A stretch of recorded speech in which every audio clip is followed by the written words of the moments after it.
La enseñanza de la Iglesia Católica Romana acerca del Papa. Papa significa padre, está basada en, e involucra las siguientes enseñanzas católicas romanas. 1. Cristo hizo a Pedro el líder de los apóstoles y de la Iglesia. Mateo 16, 18, 19. Al darle a Pedro las llaves del reino, Cristo no solo lo hizo líder, sino también infalible cuando él actuaba o hablaba como representante de Cristo en la tierra, hablando del centro de autoridad, o ex cátedra. Esta habilidad de actuar a favor de la Iglesia de manera infalible cuando se habla de ex cátedra fue heredada a los sucesores de Pedro, dándole así a la Iglesia una guía infalible en la tierra. El propósito del papado es conducir a la Iglesia de manera infalible. 2. Más tarde Pedro se convirtió en el primer obispo de Roma. Como obispo de Roma, él ejerció autoridad sobre todos los otros obispos y líderes de la Iglesia. La enseñanza de que el obispo de Roma está sobre todos los obispos en autoridad, es referida como la primacía del obispo romano. 3. Pedro delegó su autoridad apostólica al siguiente obispo de Roma, junto con los otros apóstoles quienes heredaron su autoridad apostólica a los obispos que ellos ordenaron. Estos nuevos obispos, a su vez, pasaron esa autoridad apostólica a aquellos obispos a quienes más tarde ellos ordenaron, y así subsecuentemente. Esta transferencia de autoridad apostólica es la llamada sucesión apostólica. 4.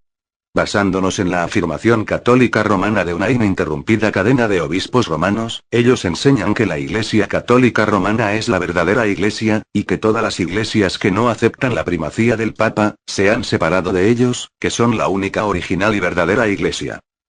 Habiendo revisado brevemente algunas de las enseñanzas de la Iglesia Católica Romana concernientes al papado, la pregunta es si esas enseñanzas concuerdan con las Escrituras. La Iglesia Católica Romana ve el papado y la autoridad de enseñanza infalible de la Madre Iglesia como algo necesario para guiar a la Iglesia, y utilizan eso como razonamiento lógico de la provisión de Dios para ello. Pero al examinar la Escritura, encontrarás lo siguiente. 1.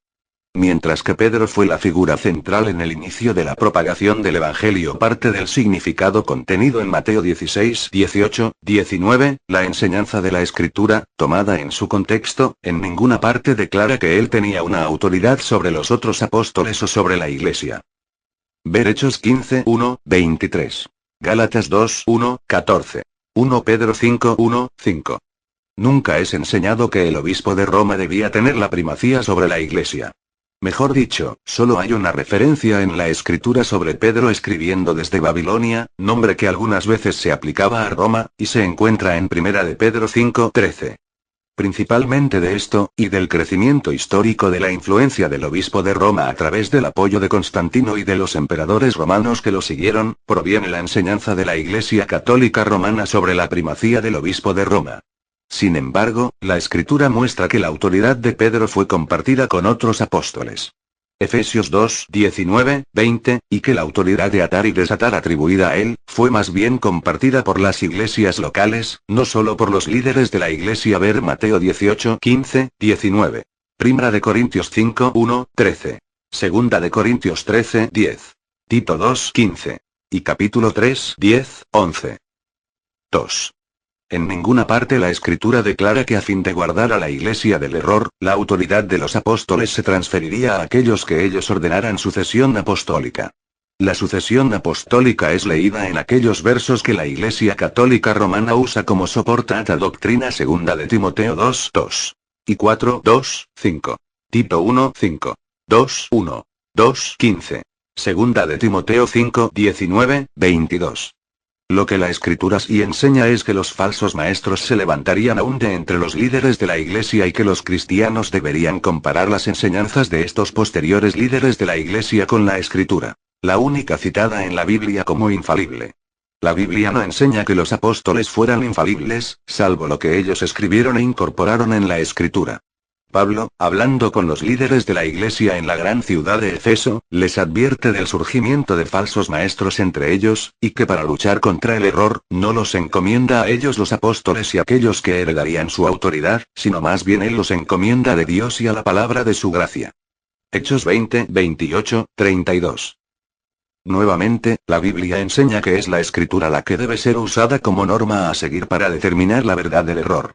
En Gálatas 1:8-9, Pablo declara que no es importante quién enseña, sino lo que es enseñado lo que debe ser usado para determinar la verdad del error. Mientras que la Iglesia Católica Romana continúa pronunciando una maldición de condenación como anatema sobre aquellos que rechacen la autoridad del Papa, la Escritura reserva esa maldición para aquellos que enseñan un evangelio diferente según Gálatas 1:8-9. 3. Mientras que la Iglesia Católica Romana ve la sucesión apostólica como una necesidad lógica, a fin de que Dios pueda guiar de manera infalible a la Iglesia, la Escritura declara que Dios ya ha provisto esto para su Iglesia, a través de a. La infalibilidad de la Escritura, Hechos 20:32. Segunda de Timoteo 3:15-17. Mateo 5:18. Juan 10:35. Hechos 17:10-12. Isaías 8:20. Y 48, etc. Nota. Pedro habla de los escritos de Pablo en la misma categoría de las otras escrituras. Segunda de Pedro 3:16. B. El eterno sumo sacerdocio de Jesucristo en el cielo. Hebreos 7:22-28. C. La provisión del Espíritu Santo, que guió a los apóstoles a la verdad después de la muerte de Cristo. Juan 16:12-14, quien equipa a los creyentes para el trabajo en el ministerio, incluyendo la enseñanza. Ver Romanos 12:3-8. Efesios 4:11-16, y quien utiliza la palabra escrita como su principal herramienta, ver Hebreos 4:12. Efesios 6:17. Mientras que han habido humanamente hablando hombres buenos y morales que han servido como papas de la Iglesia Católica Romana, incluyendo a Juan Pablo II y al Papa Benedicto XVI. La enseñanza de la Iglesia Católica Romana acerca del oficio del Papa debe ser rechazada, porque no es en continuidad con las enseñanzas de la Iglesia original, que están registradas en el Nuevo Testamento. Esta comparación de cualquier enseñanza eclesiástica es esencial, para no perder las enseñanzas del Nuevo Testamento concerniente al Evangelio, y no solamente perder la vida eterna en el cielo para nosotros mismos, sino que inconscientemente provoquemos que otros se pierdan guiándolos por el camino equivocado. Gálatas 1:8-9. Algunos padres de la Iglesia explican el pasaje de Mateo 16:18, como veremos a continuación. 1. Orígenes de Alejandría.